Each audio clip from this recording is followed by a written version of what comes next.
All right, what it do, what it is. Y'all didn't know. Big Boss, take hold, talk boxing, fucking my soliloquy. Remember, tough times don't last. Good people do. Don't knock yourself. Call them in a hotline. Remember, you matter. Peak game. Peak game. 84s on What's Wayne. Y'all already know. Big Boss back. Man, I'm back in the country. I was somewhere where I ain't had no reception. Now I'm back. Uh, Before we get into the main dish, we clutched up with Clutch Stock. You know what we're talking about that. Boxing. Introduce our second host. Future Hall of Famer. Brody on the hustle, aka Coach B. Let them know how you doing. Hey, what it is, folks? Salute to everybody, all our soldiers, civilians, everybody hard at work. Y'all know what I'm finna tell y'all. Hey, God wake y'all up. He put breath in your body. Everything else is absolutely extra. Get up, take care of you, do what you gotta do. Take care of the fam. Notice I put you first. It's not being selfish, but you gotta make sure you directly in line with yourself before you take the next step forward and take care of anybody else. And just like K-Po say all the time, call it mental health hotline. 988 is the number.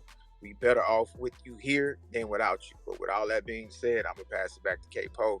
Let's go ahead and let them know how we flow on the show. All right, y'all finna be upset. Buckle up. Terence Crawford, who is set to fight Canelo Alvarez in September, is the current WBA 154-pound champion. I believe he's gonna lose his title the night he fights Canelo, or if he beats Canelo. I forgot how they worded it, but basically he's gonna lose his title in regards to Canelo. Is now ranked in the WBO 168-pound division as number one over Diego Pacheco and any other super middleweight. Let me say that again for slow people. Terence Crawford, who is the current 154 WBA champion, right? He beat Madrimov in 2024, almost 2 years ago.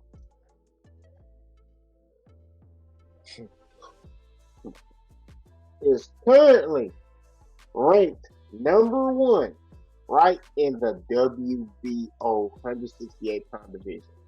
Over fighters like Diego Pacheco, over the fighters like Christian and Billy, who've been putting in work trying to get that Canelo fight. Coach B, how do you feel about Terence Bud Crawford, a champion?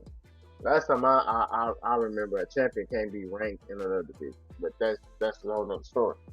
Unless he told them I'm giving up my belt, which I ain't heard or seen a report or an article of him saying that. So, how do you feel about Terence Crawford being ranked without even fighting a fight at 168 pounds? Let me know something.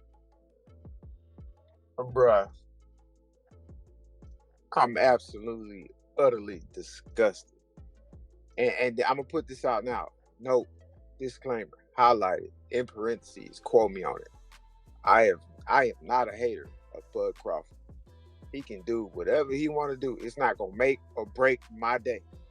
But at the same time, when you start giving me BS on a plate, I'm going to let you know, hey, this ain't my type of appetite. I'm not eating that.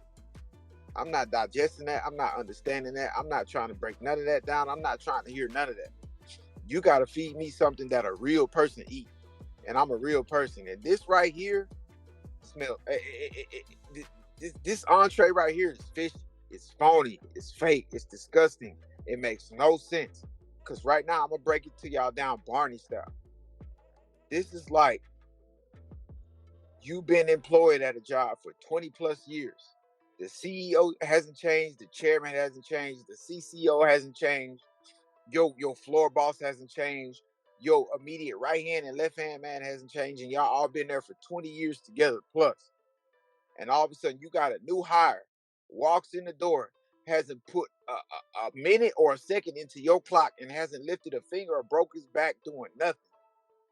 And they tell you, hey, we know we said you was next in line, but this person right here that just came into our storefront, we want to give them an opportunity over you, even though you've been working for me 20 years plus.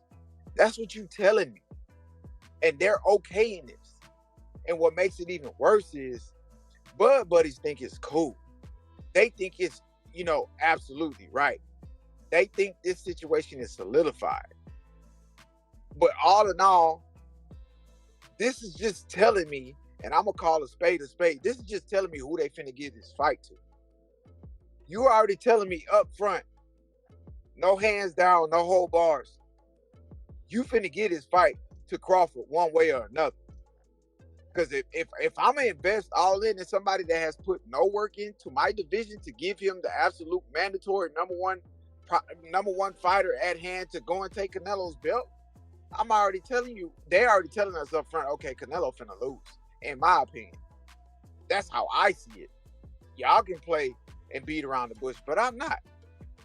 I don't like it. It's disrespectful to all the guys who have been in this division, like Capo mentioned, that has put in work and actually put forth an effort and their best foot forward to get a Canelo fight.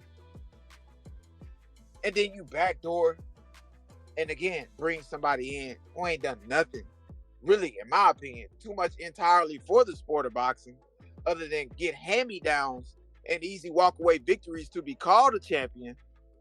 No offense to Earl Spence, no offense to Sean Porter, no offense to Kell Brook, no offense to any other warrior that's been in the ring with Bud. But at the same time, I feel like Bud has been handed his career on a platter, and his platter was steak, lobster, shrimp, all the finest fruits and vegetables you can eat. But at the same time, he ain't done nothing to earn the spot at this table. You get what I'm like? This is beyond me. It's sickening. It pisses me off. And this is the only reason. And then I'm going to take it way back. I'm going to take you way back to where me and Capo been saying this about Turkey, about this whole fight in general. This fight is not a necessity. We don't need to see a Canelo versus Bud. What is it doing for the sport of boxing? It damn sure ain't going to help Canelo. And if, by God, if Crawford lose, oh boy, well, his career in the toilet. Because you only got one other fighter on your resume worth mentioning when you fought him, and that's Earl Spence. I'm not gonna pick up that stick and beat that dead horse. But at the same time, let Bud lose. Let Bud lose. He better not ever be mentioned again in any P4P, any one of the best champions. He better not make it to the Hall of Fame. Because this here got me heated, bro. It's disgusting. Now you got fighters not even having to put in real work to actually do anything to get a belt. I'm with Floyd and Tank now. F a belt. What do I want the belt for? If guys can put in the effort, put in no effort, T Grizzly, no effort, and still get bolstered to the front in front of me, and I've been working all my life, you crazy. Capo, you got it. I've been telling y'all this, man, for the longest time. Terence Crawford has been carefully selecting, carefully been put in position to get certain fights. Look at when he's fighting Canelo. Pay attention to words. They said now is the time. Why is now the time? Why is right now currently the time for Terence Crawford to fight Canelo? Because they know Canelo is washed. I made a video talking about this. Y'all got upset with boss. All I'm saying at the end of the day is Canelo is washed. And Terence Crawford knows he's fighting a washed Canelo. He's getting a gift. He's not ranked number one in the WBO. And like I told Coach B, off the record, last time I checked, Terence Crawford still a WBA champion at 154 pounds. That belt is not up for grabs. I know somebody got a version of it, but the WBA has different versions of that belt. Terence Crawford is the full champion at 154 pounds. Now, I think it's on fight night or after fight night, he will lose the fight, potentially. He will lose the belt at 154 if he doesn't, if he fights Canelo, I believe. I got to go back and reread the verbiage. But this is an atrocity. This is why I don't want to watch this fight. Terence Crawford got gifted a number one ranking over Diego Pacheco, who fought a game Trevor McCumbee, who only had one loss. His one loss was to Caleb Flint, who lost to Canelo, right? Who lost to David Benavidez, right? Now, granted, his low-level loss was Resendez, right? but he lost to two of the top fighters in and around his weight class. So Caleb Plant is no slouch. And you take Terence Crawford, who has not fought one single fight in or around that division, and you rank him number one to try to justify him fighting Canelo Alvarez. Because you hear me and Coach B, you hear me on Bounce Boxing Channel saying this fight don't make sense. You hear us over here on Clutch Factory sitting there saying this fight does not make any sense. This fight makes no sense. It does nothing for the sport of boxing. Canelo gains nothing from beating Terence Crawford. Terence Crawford gains everything. If Canelo goes 12 with Terence Crawford and he don't knock Terence Crawford out, oh, Terence Crawford, man, he went 12 rounds with Canelo. He's a soldier. This is why he's the pound for pound great. If Canelo knocks out Terence Crawford, oh, man, Terence Crawford dared to be great. If Terence Crawford beats Canelo,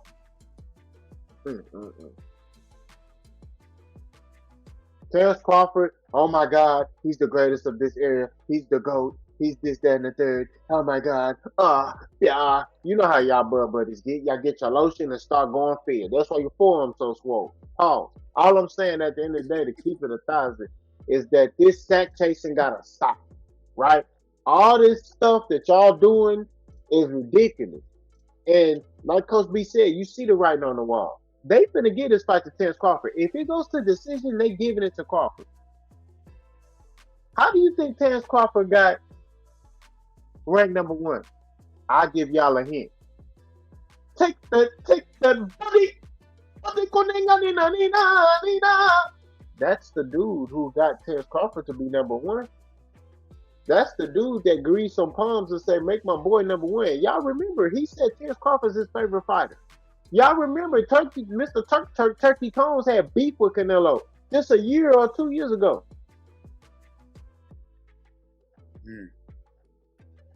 Y'all see the writing on the wall? They finna get his fight to Terence Crawford. If Terence Crawford is standing up after 12 rounds, then he's getting his decision. I'm telling you this. Y'all can say whatever y'all want to say. Oh, man, what you mean? It's going to be if Terence Crawford wins. No, if Terence Crawford is still standing, Canelo going to have to knock that man out to beat him. If it go to the scorecards, I'm telling you they're going to get that money to Terence. They're going to find a way to give it to him. I'm telling you. I promise you. Because they want to paint this narrative for Crawford. That's what they're trying to do. They're looking for the next guy who's the face of boxing, and they want it to be Terence Crawford. That's why Turk is looking out for all his fighters. Look at his fighters. Hamza Shiraz. What happened to Carlos Adams' fight? He picked up his blouse, walked over to Hamza Shiraz and said, "Mother, you are losing a little." Went to the judges while holding his blouse and said, "Hey, y'all need to do something, or y'all getting. I'm gonna send these boys with these sheets over here. We're gonna draw." And then look at the situation with the Berlanga situation. People questioning if Hamza Shiraz cheated. So all I'm saying is,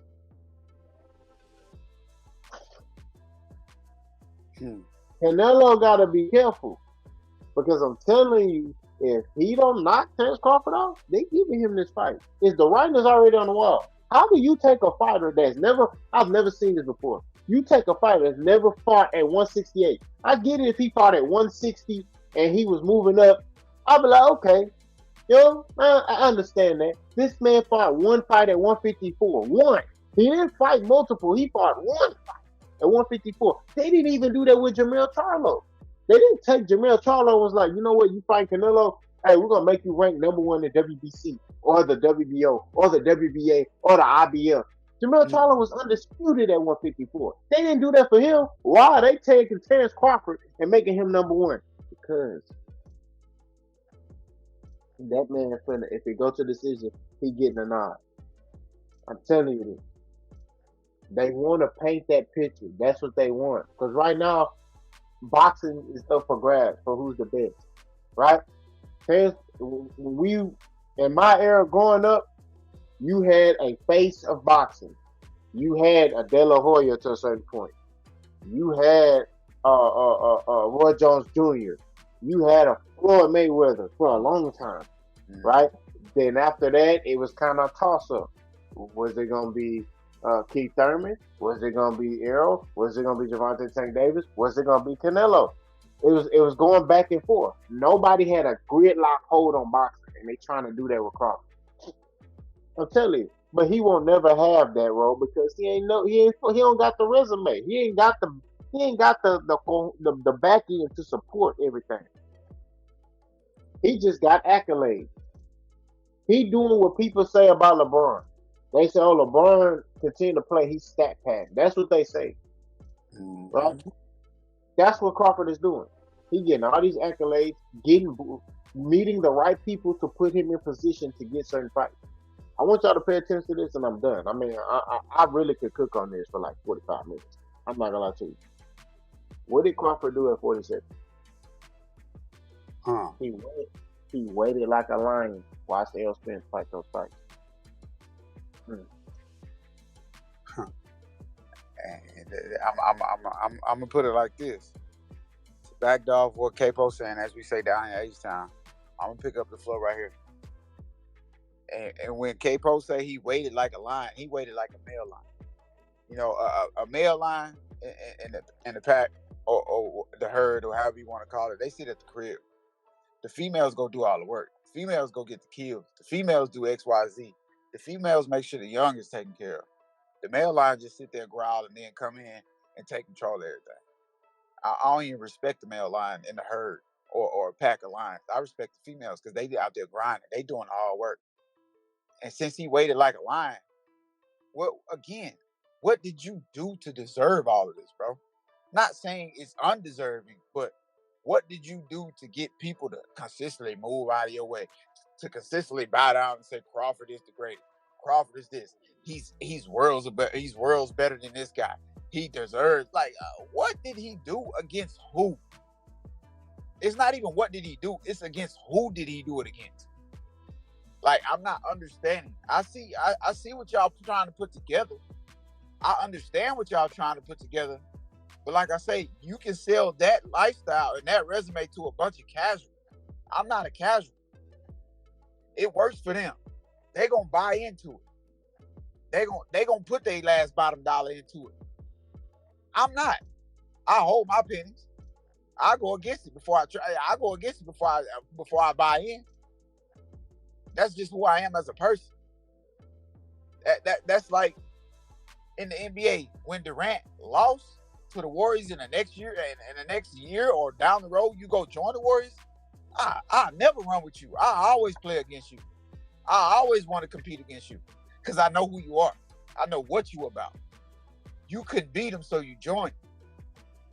Nah, I die trying to beat you. Period. And that's what I see in the same situation. I just see Crawford just getting pushed along and pedaled along, pity patted on the back. High fives. Good job, my friend. And I dare even be weird. Turkey out of sheep back there, popping him on his rear end, on his little bum. Take that, as K-Po would say. I don't like it. I don't like it at all. And I'm going to get into another aspect of this situation. We got a bunch of casuals and some real boxing heads stating that Crawford is going to wash Canelo. Okay, real quick, K-Po, let's put this into perspective. Ride with me, follow me. Correct me if I'm wrong. Okay, I got 2 fights I can go back and watch. Boxing is what have you done for me lately, right? I can go back and watch Madrimov, and I can go back and I can watch Errol Spence. Let's put those two fights, those 2 approaches that Terence Crawford took in those fights into perspective. Let's start with the Errol Spence situation. Let's pull out Errol Spence and put in Canelo. Now, Bud, in that Errol Spence fight, he was aggressive. He was fast. He didn't hesitate. He came out as the top dog. He wasn't holding no punches. All right. He did that against Errol Spence. Let's put Canelo in this situation. With Canelo, he come out with that same approach. He putting himself in harm's way. He putting himself in the dangerous situation. Because why? Canelo not going to sit there and waste rounds trying to figure you out. Canelo not going to sit there and allow you to gain momentum. Canelo is one of those fighters who If he feels like he needs to put you in your place immediately, he will. Canelo is one of those fighters that if he sees the opportunity to strike and put you on your tail, he will. So again, I'm not going all the way into detail about the situation, but again, like I say, if Bud comes out with that same approach and that same fight plan that he had against Errol Spence against Canelo, he takes the L because he's gonna put himself in harm's way early for no reason. Now, let's take the Madrimov fight. All right, ride with me. If he takes the same approach that he had in the Madrimov fight with his fight plan, which was slow and steady, but luckily the Turtle was not too slow to where he was quick enough to still win that race. But if he takes the slow and steady Turtle approach with a Canelo, now we're going to pull out Madrimov and put Canelo in this situation. You go slow and steady against Canelo, again, like I said, against Spence. Canelo not going to allow you to steal rounds. He's not going to let you sit back and allow you to gather data. So guess what? Those early rounds, Crawford will lose. He's going to lose those early rounds, especially if he's not doing enough work. You're already in the hole. Now, come towards the second quarter of the fight, the mid-range round, now Crawford is going to have to start finding out different ways to build upon what he didn't do in the earlier rounds. Now, again, he's put himself in a hole because now Canelo is clicking already. Because why? You allowed Canelo to get going because you thought it was cool to be slow and steady. All right? All right? Next, now you go into the final quarter of the fight, the last 3-4 rounds. Now Crawford is put in a position to have to come forward, to have to risk it all to win the last 3 or 4 rounds to even make it a draw. So guess what you're doing again? You putting yourself in harm's way. Because when you get into that aspect and you trying to bully and come forward against the Canelo, guess what? A lot of people keep forgetting that y'all are secretively underrating Canelo's defense and his counterpunching ability. In my opinion, Canelo is still one of the top 3, top 4 when it comes to defense. When you approach him, he knows what to do to get away and not get hit. He knows the sweet signs. He knows how to hit and not get hit. So guess what? Now Crawford in that role to where he got to go hit, and he can't worry about not getting hit. Now you into Canelo's bag, where he's actually a top-notch elite performer at. Slick defense and counterpunch. Oh, they don't like where I'm going with this. Now Crawford in trouble. Now he drowning. Like Kodak Black say, I'm drowning. Now he got to go out there and bust down, and he get bust down. So at the same time, I need you casuals and even you real boxing heads that say Crawford gonna win this to holler at me in the comment section and tell me what approach he gonna take to beat a Canelo, because I don't see it. You telling me, oh, he too skilled, he too fast, oh, he got IQ. Okay, cool. But if I'm gonna measure up these characteristics and if I'm gonna compare and contrast a Canelo to a Crawford, if I give Crawford any advantage over Canelo, it's not by much. It's a smidge. Matter of fact, it might not be a difference. The only real advantage I give Crawford over Canelo is athleticism. But let me tear down your athleticism story right here. We remember Roy Jones Jr. when he fought Antonio Tarver, right? Everybody was saying what? Roy Jones too skilled. He too fast. He too slick. But Antonio Tarver had everything he needed within his fundamental skill set to beat a Roy Jones Jr. Why? Why was he able to beat him? Because Roy Jones Jr. athleticism had failed him at this point. Because Roy Jones Jr. had been relying on his athleticism for many of fights against elite fighters, and it just so happened to get him by. It helped him to get the knockout. But I guarantee you right here, the only advantage Crawford has over Canelo is athleticism. And this time, this athleticism ain't going to be enough to get him by. He's going to have to do a lot more, and he's going to have to risk a lot more in this fight. But like me and K-Po said in the beginning of the video, y'all already giving us the writing on the wall. Y'all putting 3 fingers up. You got your index, you got your middle finger and the ring finger up. But I like to read in between the lines. Y'all trying to tell me, F you, we're going to give it to Crawford. But it is what it is. Like I said, I done broke every scenario down for y'all. I need y'all that's riding with Crawford to get in our comment section. Hit me up directly on our email. We'll give you the email at the end of the video and let me know how y'all see Crawford actually winning this without the help of Turkey Al-Sheikh doing what he's doing right now. Period. That's facts. And like I tell y'all, man, we gonna go live on my channel. And it's gonna be a point in time where we're gonna go live on this channel. So y'all stay tuned for that. But we gonna go live, and I'm telling you, we gonna give y'all the opportunity to try to compete because we know the last person that tried to, debate me on Boss Hall Boxing, they end up start talking about fighting in the street. And I mean, in my line, coach, Not at all. I was there. I was present. we talking boxing. He talking about fighting in the street. Man, come on, man, stop playing with me. So all I'm saying is, at the end of the day, like Coach said, watch how this fight goes. If it go 12 and Terence Crawford still standing, don't be surprised if they just give the fight to Terence Crawford. Hey man, say man, you reached the end of the podcast. Y'all continue to support us on this journey. It's the genesis, it's the beginning of everything. And remember, like, comment, hey, and subscribe. We ain't running from no smoke. Stay tuned for the next episode. Ha ha.